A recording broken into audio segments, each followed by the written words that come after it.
The whole story started in 1912. Most of the healthcare and medicine was done by the general practitioners, including delivering babies, which could be a very dangerous job in those days. Sardar Srinivas Mudliar, he saw that there was a felt need for some organized maternal care. So he gave a small building with 4 beds in it for maternity use on his own property. So that was how it all began.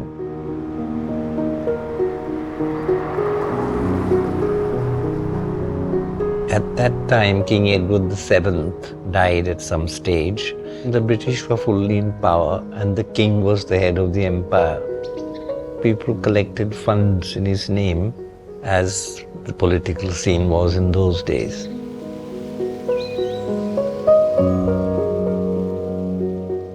Before independence, one of the visitors was the Viceroy, Edwina Mountbatten.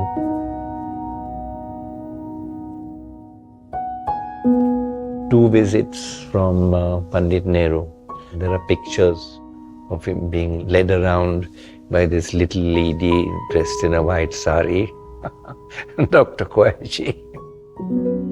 Dr. Banu Koyaji was actually a Bombay person, excellent clinician, a very good surgeon, an obstetrician, and very hard-working leader of the hospital, despite her very small size. She came here in 1944. I was born in 42. Sardar Mudliar approached my uncle, Dr. E.H. Koyaji. Then he required a locum because his doctor was going on leave. My mother was called and she wasn't asked, she was told, okay, from tomorrow you go to the KEM hospital. She was a giant of a person, very, very, very clever. She had a tremendous work ethos. The rest of the story spun out over 55 years when she was in charge, and she brought the hospital almost to where it is today.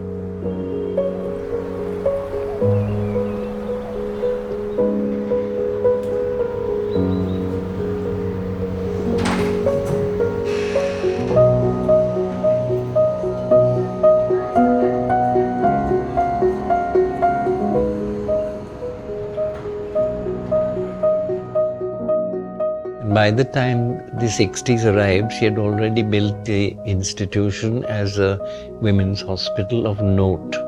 Her vision began to evolve, and she had gathered about her on the governing council people of ability, experience, and integrity. The interaction between her and them led to the realization that we must now start a general hospital. What drove her over her whole career was to give the best of care to patients. And against all odds, because in those days, to bring the hospital up was quite a job.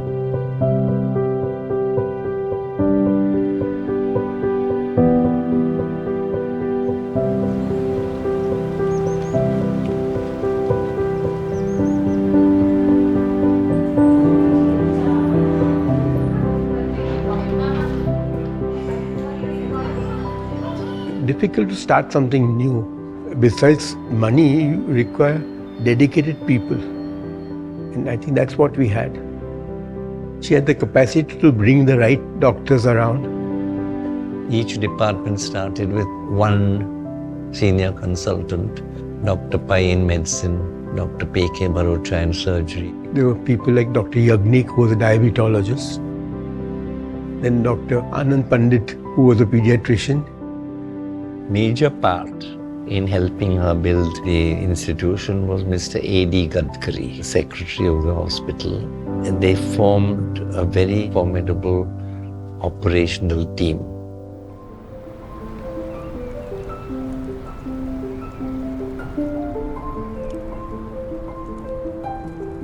I did my entire medical education in England and post-graduated there, worked there for 7 years.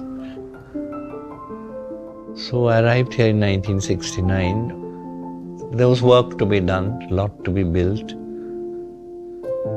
The atmosphere was great because there were these small band of people who had the same feeling about building something despite all difficulties.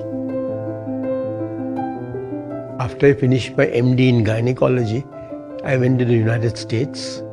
Many of my bosses offered me partnerships, and they didn't believe it when I said, I am going back home.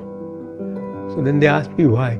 So I said, look, I have this dream, I'm committed to the KEM hospital, so I have to go back.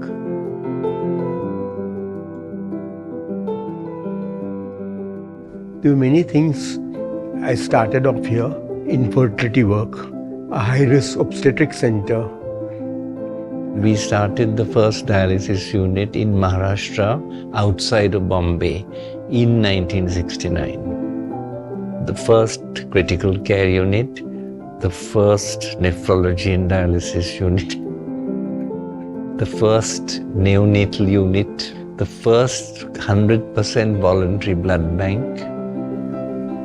And these were the first for Pune and district certainly.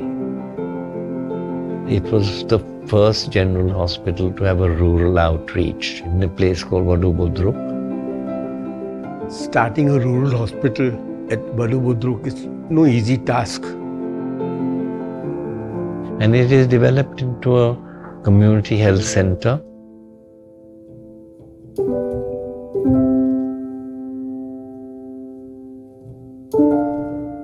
It was in 1976 that the first modern wards were built, inaugurated by Indira Gandhi.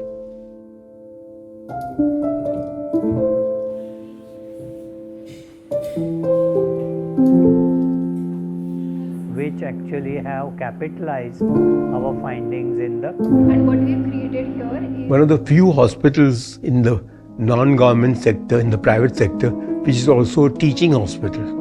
We do train students to become gynecologists, to become surgeons, nephrologists. Most departments do have a next generation.